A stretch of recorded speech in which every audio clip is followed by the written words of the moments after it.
4월 8일 월요일 좋은 원두 같은 신앙. 어느 목사님이 워크숍 중에 점심에 방문한 카페에서 커피를 마시게 되었습니다. 그런데 커피 맛이 기대를 뛰어넘는 맛이었습니다. 목사님은 평소에 커피 맛을 잘 구분하지 못해서 커피는 다 비슷비슷하다고 생각했지만 그 카페의 커피는 눈에 띄게 맛있었습니다. 그런데 옆에 있던 지인이 말하기를 이 카페는 고급 원두를 써서 만드는 특별한 커피 맛으로 유명하다고 설명해 주었습니다. 아무리 커피 맛을 몰라도 정말 좋은 원두와 조합을 잘하면 그 맛을 알아차릴 수 있는 것입니다. 이 경험은 커피뿐만 아니라 다른 영역에서도 질 좋은 원료와 정성이 들어간 조합이 중요함을 상기시켜 줍니다. 우리들 신앙인의 삶과 복음도 마찬가지 아닐까요? 복음은 우리에게 주어진 가장 귀한 원두와 같습니다. 복음대로 정직하게 시간이 걸려도 때로는 내가 손해를 보더라도 복음의 가치를 지켜내서 사회적 윤리의 기준을 뛰어넘는 복음의 기준대로 산다면 예수님을 모르는 사람도 복음의 맛은 인정할 수 있을 것입니다.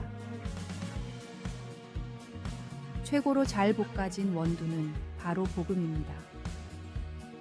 좋은 커피 원두는 함량을 지키고 좋은 물을 사용하면 자연스럽게 좋은 맛을 낼 수밖에 없습니다. 그 복음으로 그 맛을 모르는 분에게도 좋은 맛을 인정받도록 노력하면 좋겠습니다. 말씀. 내가 복음을 부끄러워하지 아니하노니 이 복음은 모든 믿는 자에게 구원을 주시는 하나님의 능력이 됨이라. 찬송 520장. 듣는 사람마다 복음 전하여. 오늘의 만나. 진정성과 헌신으로 복음의 맛을 세상에 전파하며 더 나은 사회적 윤리의 모범을 세워나가는 그리스도인이 되시길 바랍니다.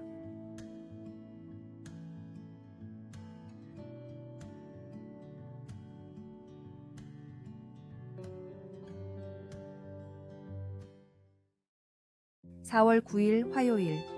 하나님이 도우시는 것 같이. 올레 카소는 코펜하겐에서 자전거를 즐겨 타는 사람이었습니다. 어느 날 그는 공원에서 보행보조기에 앉아있는 노인을 보고는 노인들에게 자전거 타는 즐거움을 선사해야겠다 생각하게 되었습니다. 이 아이디어를 실현하기 위해 올레는 삼륜 자전거를 빌려 요양원에 가서 노인들을 태워주겠다고 제안했고 첫 탑승객들의 반응에 큰 기쁨을 느꼈습니다. 이 프로젝트는 시간이 흘러 57만 5천 명의 노인들에게 2,500만 번의 행복한 순간을 선사했습니다. 참여자들은 친구를 만나고 아이스크림을 즐기며 바람을 느끼는 소소한 기쁨을 경험했습니다. 이러한 활동은 참가자들의 삶의 질을 높여주었고 그들이 더 잘 자고 더 잘 먹고 더 적게 외로움을 느끼게 만들었습니다. 그 같은 은사는 하나님이 이사야 58장 10절, 11절에서 그의 백성들에게 하신 아름다운 말씀을 살아 숨 쉬게 합니다. 하나님은 괴로워하는 자의 심정을 만족하게 하면 내 빛이 흑암 중에서 떠올라 내 어둠이 낮과 같이 될 것이라 고 말씀하시고 여호와가 너를 항상 인도하여 메마른 곳에서도 네 영혼을 만족하게 하며 너는 물된 동산 같겠고 물이 끊어지지 아니하는 샘 같을 것이라 고 약속하셨습니다. 하나님은 그의 백성들에게 너희 자손들이 오랫동안 폐허가 된 곳을 재건하리라 고 말씀하셨습니다. 하나님은 우리를 통해 무엇을 하실 수 있을까요? 하나님께서 우리를 도와주시듯 우리도 항상 다른 사람들을 도울 준비가 되어 있기를 바랍니다. 말씀. 줄인 자에게 내 심정이 동하며 괴로워하는 자의 심정을 만족하게 하면 내 빛이 흑암 중에서 떠올라 내 어둠이 낮과 같이 될 것이며. 찬송 329장. 주날 불러 이르소서. 기도. 주님, 우리가 타인의 삶을 풍요롭게 하는 데 쓰임받게 하시고 작은 행동 하나하나가 주변 사람들에게 긍정적인 영향을 미칠 수 있도록 우리의 마음을 인도해 주소서. 아멘.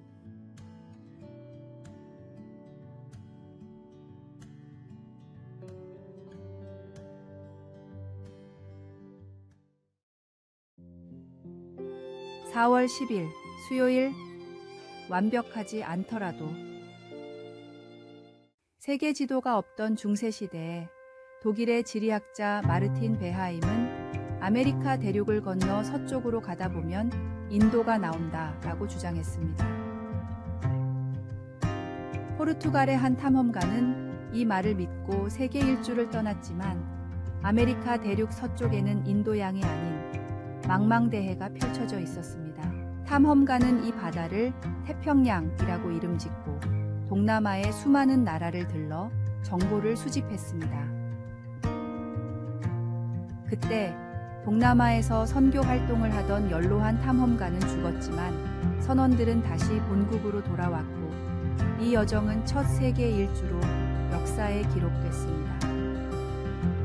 이렇듯 처음으로 세계를 탐험한 마젤란의 위대한 여정은 잘못된 정보로부터 시작됐습니다. 크리스토퍼 콜럼버스의 대담한 항해 역시 토스카넬리의 잘못된 지도에 기반을 두고 있었습니다. 그러나 그의 믿음과 용기는 새로운 대륙의 발견이라는 경이로운 성취로 이어졌습니다. 이 이야기들은 우리에게 믿음의 중요성을 상기시킵니다. 성경은 우리가 완벽하지 않음을 인정하면서도 믿음을 통해 우리의 삶에서 하나님의 뜻을 발견하고 따를 수 있다고 가르칩니다. 실수와 오류는 인간의 본성의 일부이며 때로는 우리가 예상치 못한 방향으로 이끌 수 있습니다. 그러나 우리의 믿음이 견고하다면 성령님은 우리를 진리의 길로 인도하실 것입니다. 말씀. 너는 범사에 그를 인정하라. 그리하면 내 길을 지도하시리라. 찬송 464장. 믿음의 새 빛을. 오늘의 만나. 우리의 신앙 여정에서의 실수와 오류는 결코 실패가 아닙니다. 오히려 그것들은 우리가 하나님의 사랑과 은혜를 더욱 깊이 이해하고 그분의 뜻에 더욱 순종하는 삶을 살도록 도와주는 소중한 기회입니다.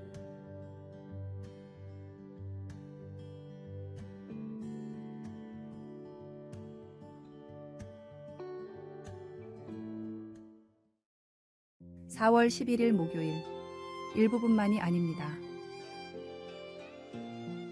추운 황량함이 깃든 남극의 빌라라스 에스트렐라에 장기적으로 머물려는 사람들은 사전에 맹장을 제거하는 수술을 받습니다.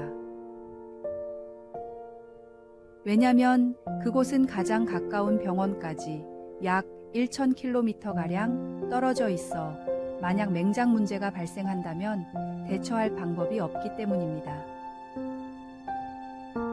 이러한 이야기가 극단적으로 느껴질 수 있겠지만 신앙의 관점에서 볼 때 사실 하나님 나라의 시민이 되기 위한 조건은 이보다 더 엄격합니다.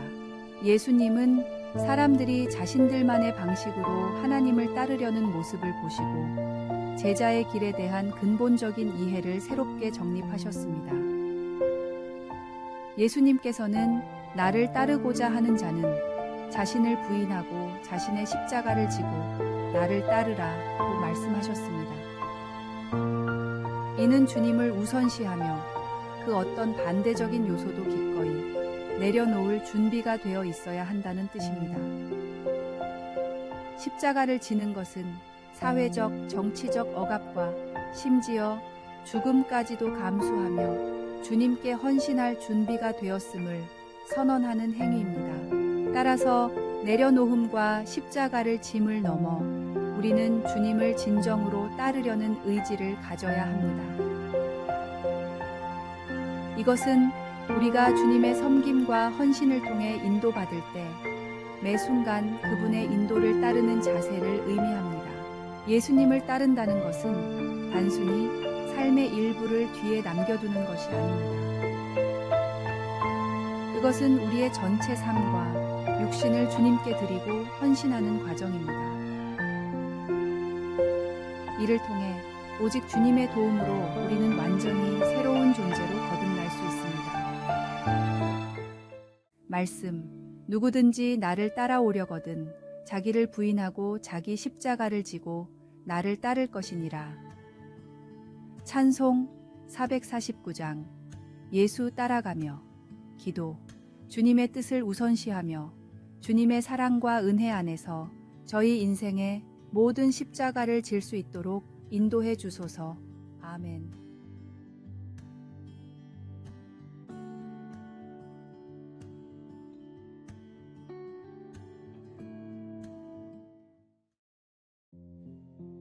(4월 12일) 금요일. 삶의 변화를 위한 환경 조성. 뛰어난 작문 실력을 가졌지만 워낙 놀기를 좋아해 책을 쓰지 못하는 한 작가가 있었습니다. 평소처럼 놀러 나갈 준비를 하던 작가는 갑자기 무슨 생각이 들었는지 하인들을 부른 후 입고 있던 옷을 전부 벗어 나눠주며 밤이 될 때까지 무슨 일이 있어도 옷을 가져오지 말라고 엄명을 내렸습니다. 나가고 싶은 욕구를 이겨내지 못하자 강제적으로 나갈 수 없는 환경을 만든 것입니다. 열심히 글을 쓰던 남자는 몇 년 후 레미제라블이라는 부르의 명작을 완성했습니다. 나가고 싶은 욕구에 계속 굴복했다면 우리가 아는 빅토르 위고는 오늘날 존재하지 않았을 것입니다. 작가 수업의 도러시아 브랜디 역시 좋은 글을 쓰기 위해서 오후가 될 때까지는 절대로 집 밖으로 나가지 않았고 심지어 집 안에서 다음과 같은 규칙을 세웠습니다. 첫째, 글을 써도 되고 쓰지 않아도 된다. 둘째, 그러나 글쓰기 외에 다른 일은 하지 않는다. 이 방법으로 도러시아는 훌륭한 책들을 많이 써냈고 또한 동시대의 많은 미국 작가들이 이 방법으로 훌륭한 책을 써냈습니다. 의지도 중요하지만 환경도 중요합니다. 성도에게 하나님의 말씀을 묵상하고 기도로 대화하는 것은 아주 중요한 일입니다. 성령의 충만함을 위한 환경으로 내 삶을 조정하십시오. 기도의 공간을 마련해 보거나 스마트폰 같은 디지털 장치가 주는 방해를 최소화해 봅시다. 정기적인 예배 및 모임 참여와 말씀을 묵상하거나 영적 일기를 써보는 것도 도움이 될 것입니다. 말씀, 그런즉 너희가 어떻게 행할지를 자세히 주의하여 지혜 없는 자 같이 하지 말고 오직 지혜 있는 자 같이 하여 세월을 아끼라. 때가 악하니라. 찬송 573장. 말씀에 순종하여. 오늘의 만나. 하나님과의 꾸준한 교제와 말씀 묵상을 통해 우리는 영적으로 성장하고 그분의 뜻에 더욱 순종하는 삶을 살 수 있습니다.